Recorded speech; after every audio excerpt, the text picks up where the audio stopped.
Graça e paz. Bom dia, boa tarde para quem assistir a parte da tarde, né? Tudo bem com vocês?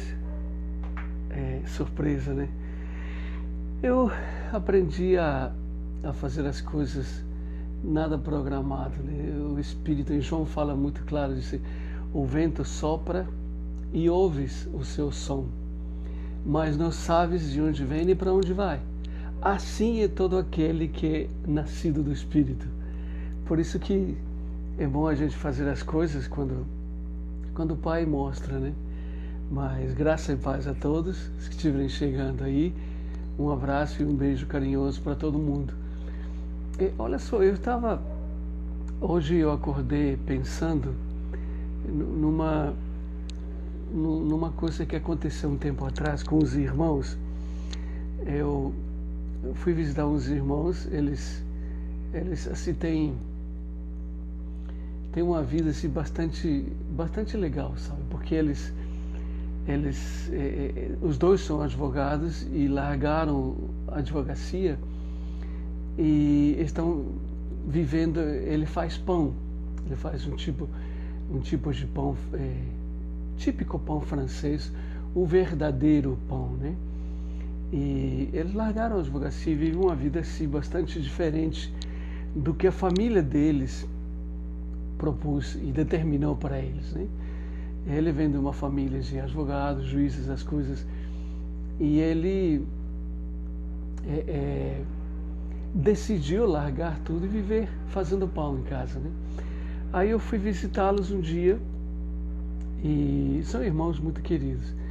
E a irmã, ela me perguntou, o Leo, o irmão que estou falando é o Leo, né? E a Fran é a esposa dele. E a Fran, a esposa dele, me perguntou, a gente sentou do lado do forno que tem para assar o pão, e ela me perguntou, me disse: Carlos, eu nunca entendi essa história de salvação. O Messias veio para nos salvar de quê? Né? E eu falei: caramba, Fran, realmente é uma pergunta muito interessante, porque muita gente se faz essa pergunta, né? Muita gente vai à igreja, muita gente aceita o Salvador, mas não sabe, na realidade, de quem foi salvo e de quem foi salvo, né? E ele me fez uma pergunta que realmente eu gostei muito, sabe? A pergunta que ela fez. E hoje eu acordei pensando nessa pergunta que ela me fez. Ela me fez exatamente essa pergunta: Carlos, eu fui salvo de quê? O Messias morreu para quê? Né? Então, eu achei muito interessante isso, sabe? Porque se a gente for ver, em João capítulo 1, disse muito claro, né? Disse, aos seus veio. Quem seriam os seus? Os seus são os judeus, né? Porque a Torá fala que a salvação vem dos judeus, né? Mas em João muda essa história toda, porque fala: aos seus veio e os seus não o receberam. Já pensou? Já parou para pensar isso? Aí no versículo 12 de João capítulo 1 diz: mas a todos quantos o receberam o Salvador como Messias, Salvador, e junto a ele o Evangelho da salvação, mas a todos os que o receberam, deu-lhes o poder de serem feitos filhos do Pai, filhos do Altíssimo, né? Filhos do Eterno. Então isso é muito forte, irmão, porque aí está muito claro, né? Não é mais para os judeus, não é mais uma coisa especial para os judeus, é para todo mundo, para o mundo inteiro, que aceitar o Evangelho, que acreditar no Messias como Salvador da humanidade, né? Então isso é muito interessante. Eu queria explicar isso no início para dar continuidade à pergunta que essa irmã me fez, né? E eu achei assim muito legal. Graça e paz, irmão William Nogueira, bom dia. Bom dia, Sueli. Bom dia, Rodolfo Farias, muito obrigado. Eu já tenho um canal lá no YouTube que se chama Insurgentes Filhos do Altíssimo. Pode procurar quando quiser, tá? A Nova Jerusalém, no finalzinho eu te explico, tá, irmão Rodolfo Farias? Então, voltando à pergunta da irmã, se a gente for para João, a gente vai entender que nem a cruz tinha sido feita para o nosso Messias, né? As medidas da cruz foram feitas a cruz foi feita com as medidas de Barrabás. Então, as Escrituras são muito claras, né? Diz que porquanto todos pecaram e estão destituídos da glória do Altíssimo, né? Então, o salário do pecado é a morte, né? Graça e paz, João Moraes, filho. Bom dia. Seja bem-vindo. Diz o salário do pecado é a morte, né? Mas a vida eterna está no Messias, né? Quem acredita tem a vida eterna. Então, o Messias não merecia morrer, porque disse que ele nasceu não de vontade humana. Presta atenção que isso é muito interessante. O Messias nasceu não de vontade humana, ele nasceu de vontade divina, né? Ele, ao nascer de vontade divina e não humana, já nasceu fora da maldição, né? Fora dessa maldição que vem de Adão e Eva, que é a maldição do pecado, né? A maldição que leva para o inferno. Então, se ele nasceu fora dessa maldição do início, porque não veio através de vontade humana, e sim vontade divina, ele não merecia morrer, né? Porque o salário do pecado é a morte, mas o dom gratuito do Eterno é a vida eterna no Messias Salvador. Além dessa condição, desse benefício, né, que o Messias tem, ele diz: em tudo foi tentado e não pecou.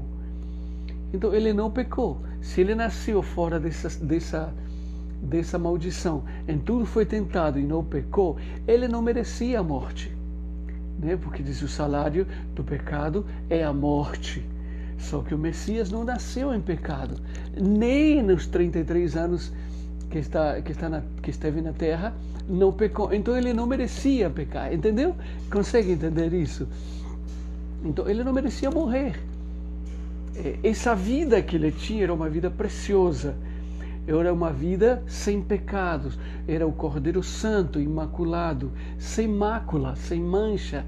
Então ele estava pronto para ser sacrificado no altar em propiciação pelos pecados do mundo todo e para o resto da vida, né? Que a liturgia do judaísmo até hoje, né? É a imolação de um cordeiro sem mácula para a remissão dos pecados, que dura 1 ano somente, né? Bom dia, Milena, graça e paz. Então, o Messias morreu, foi o Cordeiro Santo, imaculado, sem mácula, para o resto da nossa vida. Nunca mais precisaríamos de fazer sacrifícios de animais, né? Porque o Cordeiro Santo já tinha sido morto, sacrificado pelo resto da nossa vida e pelo mundo todo. Consegue entender isso, irmão? É maravilhoso isso, né? Aí essa irmã me fez essa pergunta e eu achei interessante. E a gente conversando, né? Bom dia, Márcia, graça e paz, bem-vinda.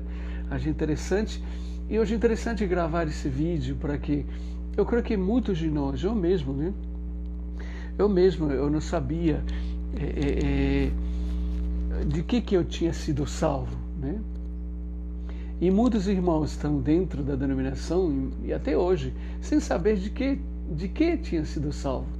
E nós fomos salvos da morte eterna, do inferno, das mentiras do sistema religioso, das mentiras da religião. Por isso que o Messias veio e não fundou religião. Ele veio e não criou nenhuma religião. A religião foi criada pelo homem, pela sua ganância, pela sua prepotência, pela sua necessidade e ânsias de manipulação, de controle.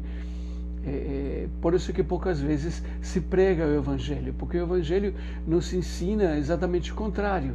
Aquele que o Filho libertar será verdadeiramente livre dessas mentiras da religião, livres de tudo isso, disso que nos leva à confusão, que nos leva... Eles misturam judaísmo com islamismo, com evangelho, e fazem uma salada que pouca gente entende, né? Então, por isso que eu acho interessante essa pergunta dessa irmã, da Fran, que ela disse de que nós somos salvos, de que nós fomos salvos, né? Então, o Cordeiro foi prontinho, preparado para ser imaculado, para ser sacrificado no altar, que seria a cruz do Calvário. Muita gente insiste em dizer que não foi cruz, que foi apenas uma tora, né?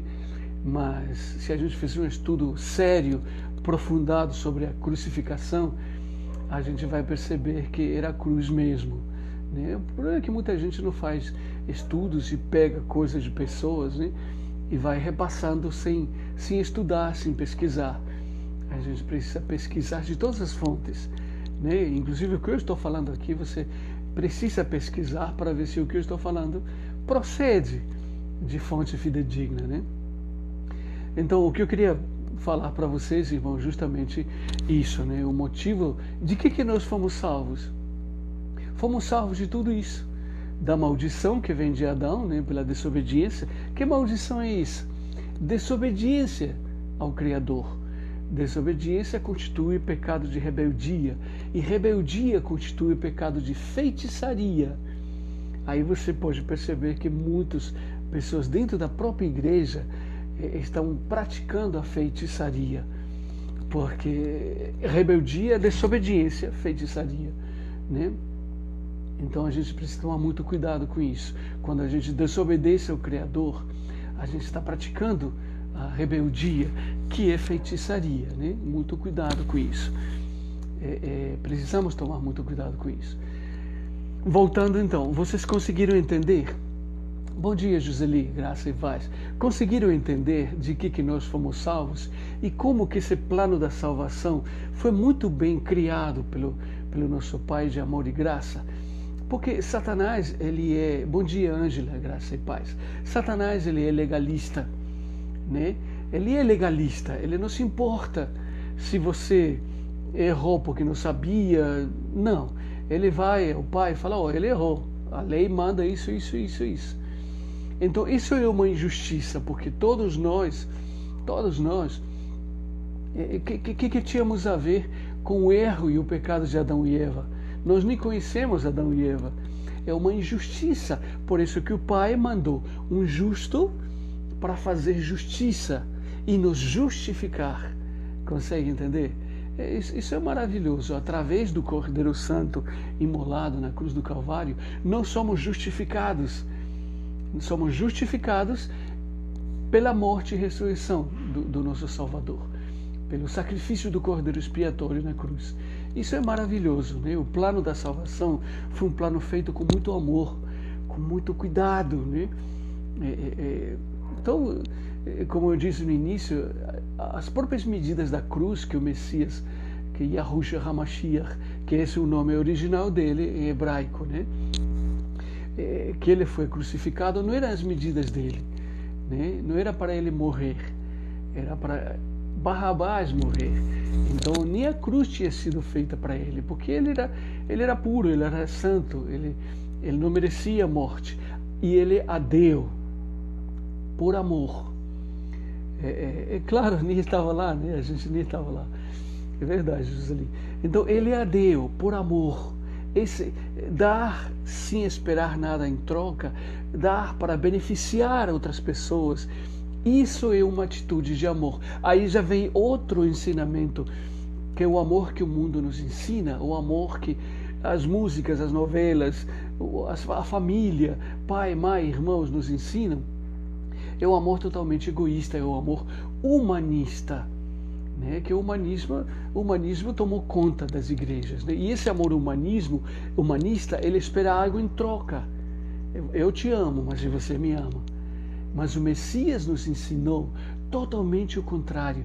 Ele deu sua vida em propiciação pelos nossos pecados. Estava aí o Cordeiro Santo, imaculado, sem mancha, sem mácula, oferecendo a sua vida em sacrifício pelos nossos pecados, por você, por mim.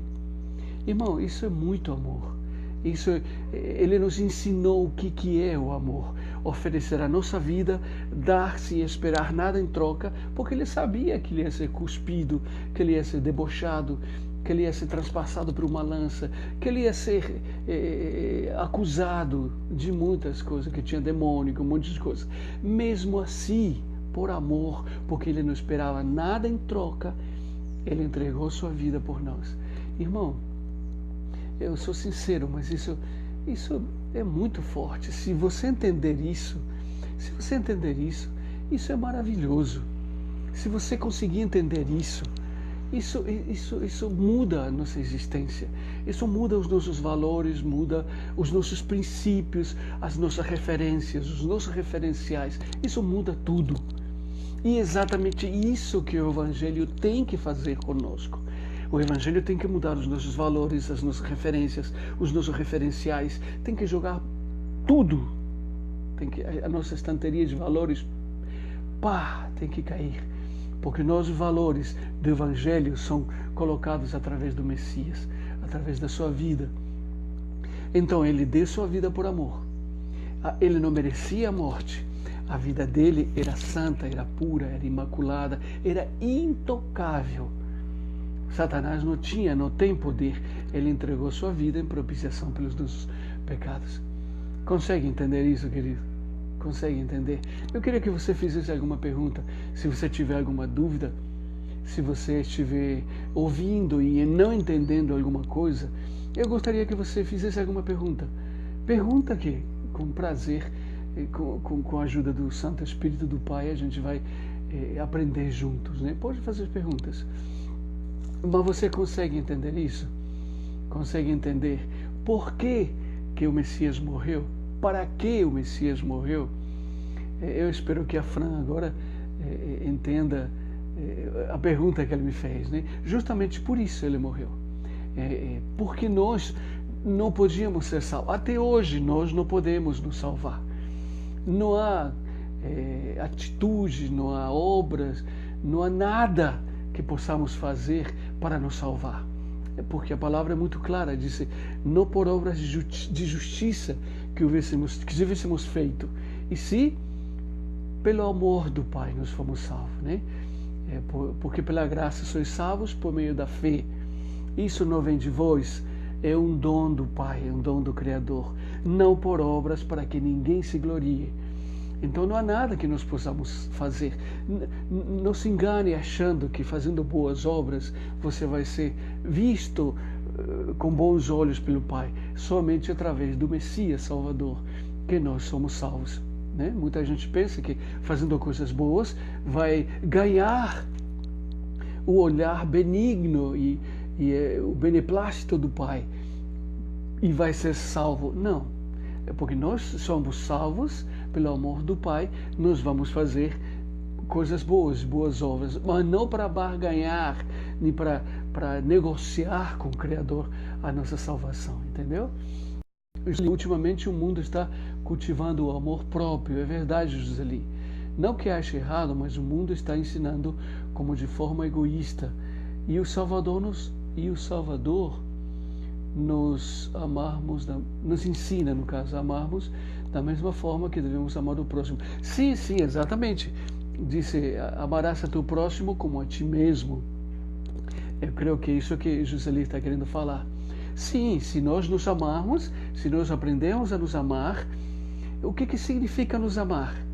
Nos amar é cuidar do nosso corpo, com a alimentação adequada, bom descanso, beber muita água, com o que a gente ingere, com o que a gente olha, com o que a gente escuta, com o que a gente pensa, com o que a gente aprende, com o que a gente lê. Isso é nos amar. Tudo isso faz parte de nos amar. Consegue entender, querido? Tudo isso, né, constitui a obediência ao Pai, que se nós obedecermos o Pai, nós vamos estar nos amando, porque tudo que o Pai quer é nos amar. E se nós obedecemos, nos amamos também. E se nós nos amamos, a gente está pronto para amar os irmãos, amar o nosso próximo.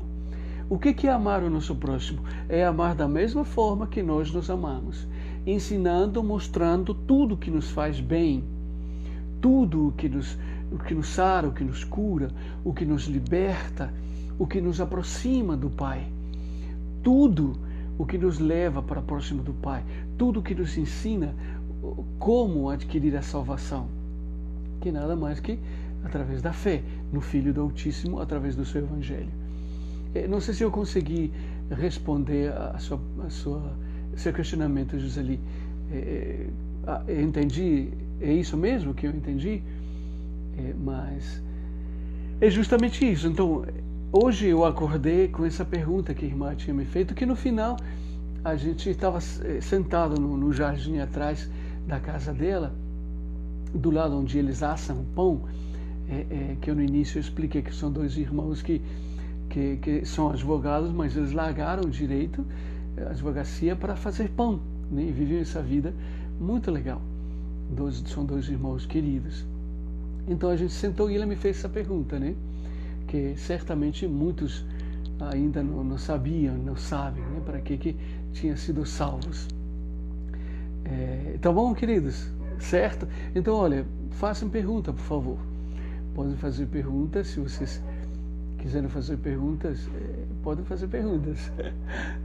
Se vocês não fizerem pergunta, eu vou considerar que está encerrada a live de hoje. Ok? Ninguém tem perguntas, então? Então vamos parar por aqui. Eu creio que consegui explicar direitinho a respeito dessa pergunta dessa irmã, né? Se tiver alguma dúvida, pode me perguntar. Tá bom, queridos? Graça e paz. Tenha um lindo dia, um bom final de semana. E daqui a pouquinho a gente vai estar fazendo outra live a respeito do Ano Novo. que é Ano Novo para as pessoas que não conhecem os calendários, o calendário que está em regência e os calendários que eram na época também, né? Então a gente vai estar fazendo uma live a respeito disso também. Bom, se vocês não têm perguntas, não têm nenhuma dúvida, eu os deixo então até a próxima. Um abraço bem apertado, costumo falar um abraço de urso, né? Bom dia, irmã Kátia, graça e paz. E graça e paz para todo mundo, graça e paz na sua casa, que a graça e a paz do Altíssimo esteja na sua casa e na sua vida. Um bom dia para vocês.